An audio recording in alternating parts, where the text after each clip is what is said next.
Alright, this is the second segment, and for this segment, we have James with us. Say hi, James. How's it going? And as I stated before, this is going to be about consoles. The next gen, of course. Well, soon to be current gen. Can we say next gen anymore? Like, well, as long as the other two consoles aren't out, it's still next gen. I would think. Okay. I mean, maybe once those two come out, then we can stop saying next gen. Yeah. We'll be calling the Xbox 360 and PS3 last gen. And I mean, because... Yeah. Well, factoring even in handhelds. I mean, we said the PSP and DS were part of the last generation. We got the Vita and the 3DS. We got the Wii U. I mean, Christ, we're 3/5 of the way there. We're majority there. Yeah, but I think for the mobile side of things, that's kind of their own Nimbus market. They have their own kind of market that they hold. Yeah. In which the iOS and Android's trying to infringe on. And they're pretty close. Yeah, they're doing a bang-up job. But yeah, we already had Sony come out and show us the features for the PlayStation 4. Does anybody have any real thoughts on what they showed or what? Not really. That seems... hard drive is going to fill up fast. What was the space of that? Like 250? They never said. No, they never said. But here's the thing, is any decent hard drive now, hard drive prices are still through the roof following that whole Thailand flooding thing. At least for the good hard drives. Yeah, the crummy green drives that Western Digital shits out have fallen back in price. Yeah, they're fine if you only access it once a week.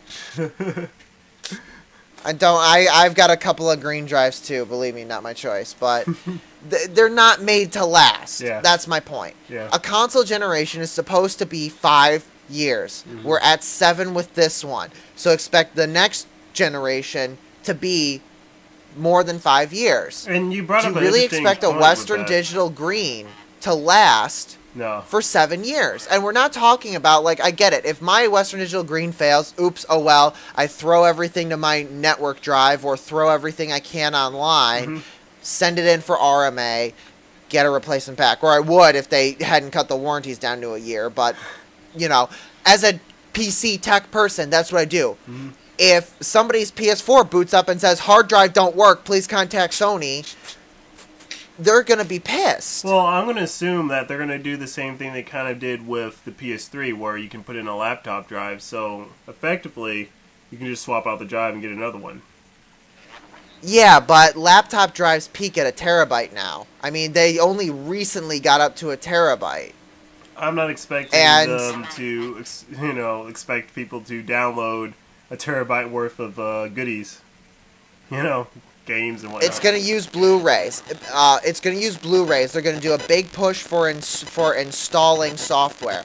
We already had PS3 games that used the full 50 gigs of a Blu-ray. True. Yeah. And that was a bit of a mess with the loading, because that thing lagged the RAM. Yeah, so let's assume that Uncharted 4 is going to come on 2 Blu-rays. Let's not even say they're both full. 80 gigs. There you are. Oh, yeah, sorry, my connection or headset, whatever. Let's assume that Uncharted 4 is going to come on 2 Blu-rays. Not even both of them full. We'll cut it some slack. So 80 gigs total. 80 gigs total, plus multiplayer DLC, plus patches. That game could hit 100 gigs. That could be 1/10 of a terabyte drive for one game. They'd be crazy to put in anything less than 1 terabyte. And I know they're pushing all these streaming services for PS1 and PS2 and PS3 games and whatnot. That's fine. That won't require any local information. But for games to only expand in size, I mean, come on. And if they are going to follow through with the whole opening up to outside networks, like they did the Steamworks integration in Portal 2, that's just going to scream MMORPG. They already Blizzard and Diablo 3 Well, yeah, but not counting DC Universe and Final Fantasy 11. But I mean, who's to say with Blizzard putting Diablo 3 on it that Titan isn't going to end up on it? Isn't Titan a card game? No, Titan's their unknown MMO that they've been keeping close wraps Did you on. see their card game? Oh, some fan card game that they gave the approval to. I didn't really pay any close enough attention to it. Yeah, they got... Had nothing to do with Titan. Hmm? I don't think. I mean, I could be wrong. I didn't think it had anything to do with Titan. But here's to say, you know, come on, what's Lord of the Rings Online with the full high-res texture pack is like 15, 20 gigs, and that's how old of an MMO? Yeah, you know, I mean, let's be realistic here. To require an install for all games is going to be catastrophic, especially if they're using laptop hard drives, because those just have a limited capacity, and the cost. We know Microsoft, at least it's rumored that Microsoft is mandating. I don't remember Sony mandating it, at least saying that they were mandating it in their press conference, but it's safe to bet that they're going to have that the same deal where it's an optional. Yeah. Okay, so even if it's an optional install, I just see any sort of mandatory full installations being catastrophic. Well, yeah, that kind of goes back to the full space. download of games. Yeah, and digital and imagine how long it would take to download, the full thing. A 20 gig game. That's going to put a lot of stress on the networks and people's bandwidths. I remember reading something a while ago, and it was the average connection speed of Xbox gamers versus PlayStation 3 gamers. And one can make the correlation that because PlayStation Network was free, people that didn't know as much about networking and infrastructure picked it up. They just heard free and went. I mean, when I worked in retail in a video game store, I answered the question, so the PS3 come with that free internet? More than once. And I only worked there for less than a year. Free internet. And digress. Anyways, it was statistically, PlayStation owners had a several megabit per second slower connections than 360 owners. It wasn't like 10 megabits or anything crazy significant. But when you factor that in, if they're just going to carry over their install base, then they're going to be having people with slower connections trying to download these 50, 80, 100 gigabyte games. I can download 100 gigabytes in a day, no problem. But that's because I'm insane and I pay for 35, 40 megs of service. Yeah, true enough.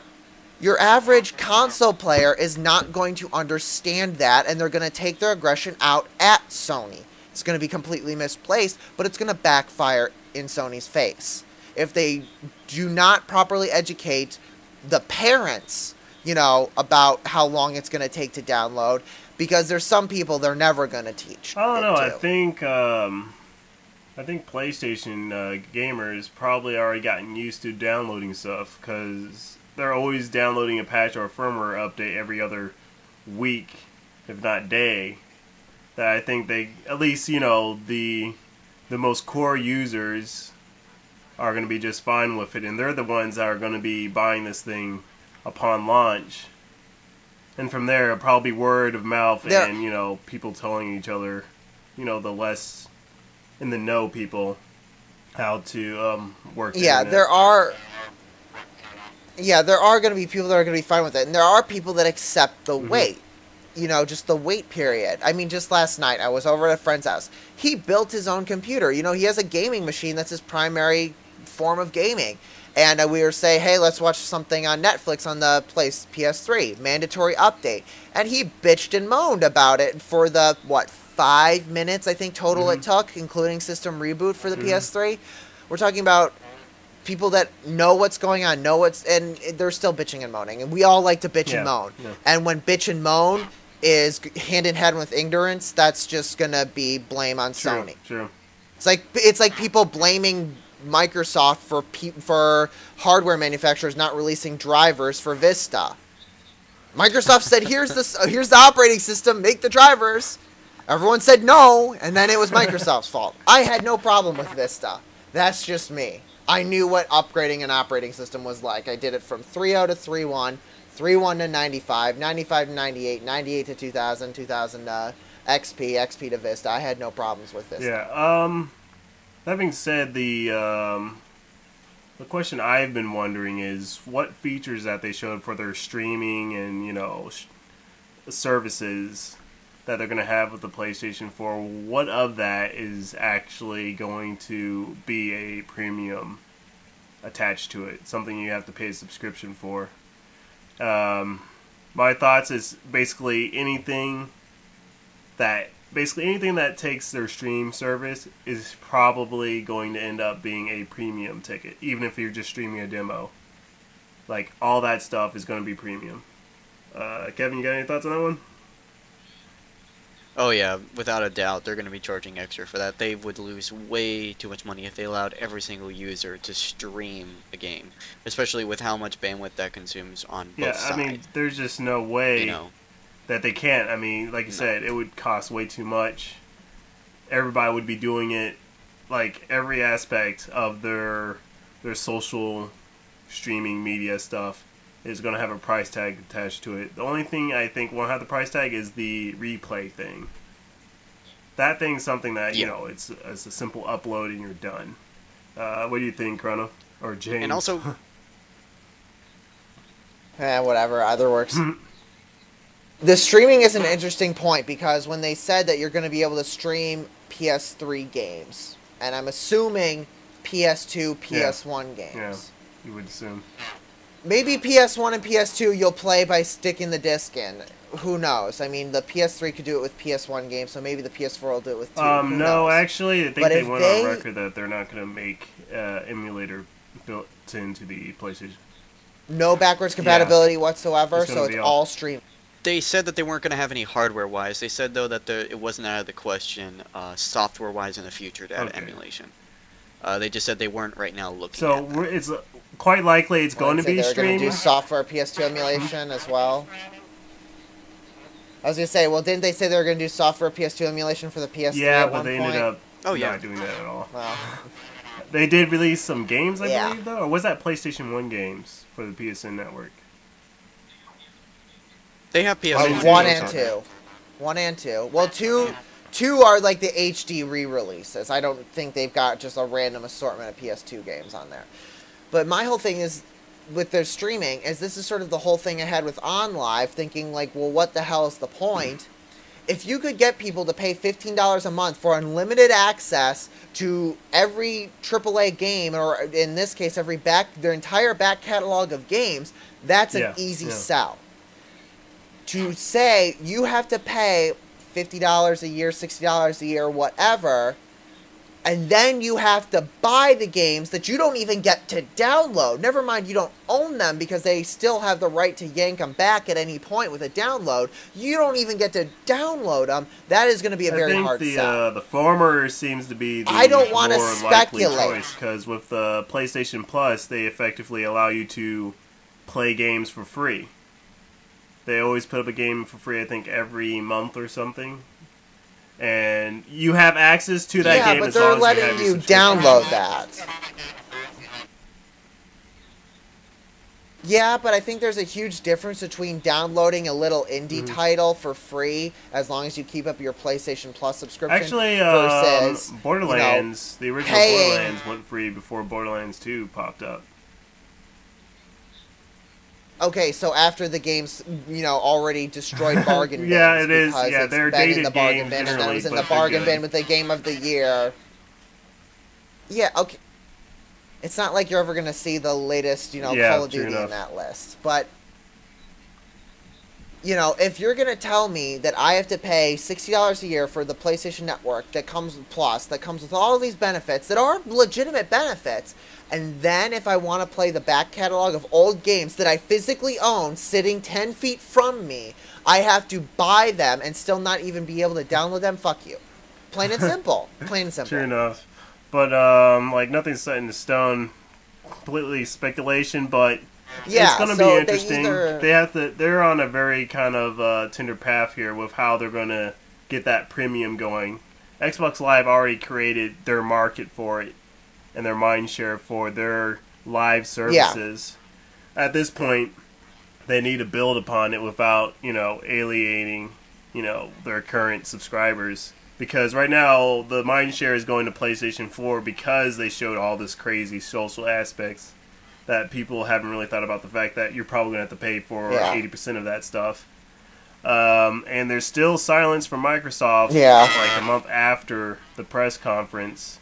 And plenty of developers have been saying they're just waiting for the next Xbox needs to be a bit more closed, less focus on games, more focus on multimedia stuff. And that might bite Microsoft in the butt. Anybody's got thoughts on what Microsoft may or may not do? I mean, if they were Kevin, any smart at all, they would do everything the PS3 is doing at least. And also they would definitely cut that, social media, kind of focusing out of there. Because it's a console. It's a video game console. It's not a box that lets you access Facebook. Let's not forget, these are the guys that brought out Surface and that crashed and burned. True. And they try to make it like a Xbox Surface or something. They're trying to get their branding and their ideas into the market via Xbox. And frankly, I think that's going to do more harm than good. Well, I mean, in all honesty, though, I think it's okay if they do it in a way that they're not focusing on it. If they focus on the gamers and what they have right now, they will be fine. If they focus more on, all right, let's just add all this Facebook stuff everywhere, and let's make sure that you can access your Twitter every other second, but they don't allow, like, for example, the streaming ability or anything like that. Then that's going to be like, well, which one's better? Access to my Facebook instantly, or the ability to stream any game and have your friends help you with the game via live takeover at that point, it's from across the country. Exactly. At that point, it's kind of instant. Which console you're gonna go with. Yeah. Of course, there's nothing wrong with having those in addition to the same features that Sony has. Obviously, then it's like, okay, well, now Microsoft has more features. And if they focus way too much on their Kinect version 2, whatever they're going to call the thing, the Kinect 2, oh my gosh, man. I mean, I'm sure they can do something cool with it, but I'm not holding my breath.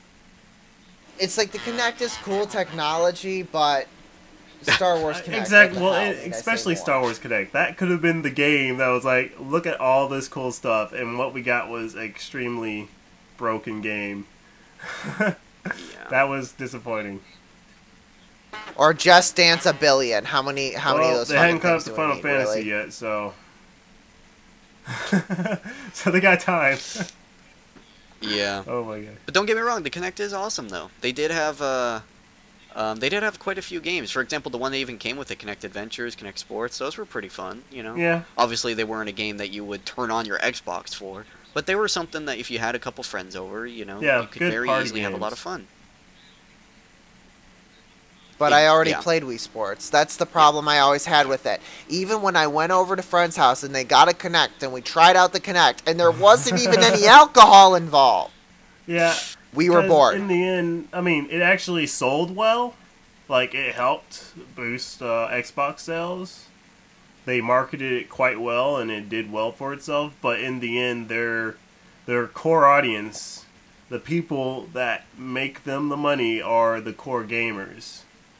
And the same goes for PlayStation. And PlayStation was smart, and they focused on what gamers wanted. And especially they turned around and made a 180 and made this console developer friendly. And we're already hearing from developers over the interwebs, it's being rumored that developers aren't happy with what's being done with the Xbox. And that's quite worrisome, at least I think it is. Yeah. Very. That's the one thing Microsoft needs to change next time around, is to not have to be a subscriber to Xbox Live in order to access Netflix, Basic Hulu, Amazon Video, whatever. I mean, PlayStation is still going to keep free multiplayer, and I think that's like one of the nicest features they have. Honestly, I never yeah, had an that's issue with great paying for the Xbox service. Go ahead, because Kevin. I knew that I got quality service. I mean, true, you get quality you service, never got the but downtime. will they be able to sell that again? because at this point, PlayStation Network has improved. It isn't as garbage as it was when it first started off. It's still not great. Oh yeah. But at this point, I would lean toward not paying a yearly or monthly subscription and have free multiplayer. Well, here's what I'm curious now. Is people willingly paid for Xbox Live because Microsoft was the console of choice for developers this time around? I mean, hands down. I mean, look at that Call of Duty debacle where they accidentally referenced Xbox Live in one of the loading screens on the PS3. I mean, developers developed for the Xbox and ported to the PS3. And it had plenty to do with Microsoft throwing fat stacks of cash at people, sure. But, right or wrong, it was the favored console. Now that they're both going to be these AMD x86 64-based consoles with strikingly similar hardware, there will no be definitive console version of software. Or at least there shouldn't be, unless the developers are being bribed by the Microsoft henchmen to just fuck everything else up for Sony. I mean, there's no reason. If it's the same code for the same processor, it should work. There shouldn't be all these problems. With that in mind, will people still be willing to pay for the Xbox Live experience or the Xbox version of the game if the PS4 version is literally the exact same? I mean, even in cases of the staple of reoccurring and Madden, there were issues with Madden running on the PS3. To the Xbox when it comes to right. If that doesn't exist, who will pay for Xbox Live? And so in the end, it comes down to who has the largest install base. And that's something we'll probably have to keep a close eye on once these two systems launch. Whichever one launches first might get the leg up. Again, Microsoft still hasn't presented what the next Xbox is going to be about. And that might be, you know, the last nail in the coffin for the mindshare in Sony's favor right now. Or, you know, it might give the Sony the leg up. But that being said, we're going to have to start wrapping this one up. We're going to go ahead and just wrap this up with Twitters. You can catch me on Twitter at Radar11X. Kevin is at CloudedUnknown. James, you have a Twitter? I do not tweet. I do not need to inform the world of mundane 150 character things. I am at Radar11G on YouTube. Again, Kevin is CloudedUnknown. James, do you want to pimp your channel? I have a YouTube. I don't even know what it's called. That's how little I use it. It exists. It exists. I know it's there. I just don't know. I'll figure it out and I'll stick it somewhere in the video. Thanks all for watching. Keep tuned for more games chats. Thanks, James, for showing up. Always happy to do it. And catch you all later. Bye-bye.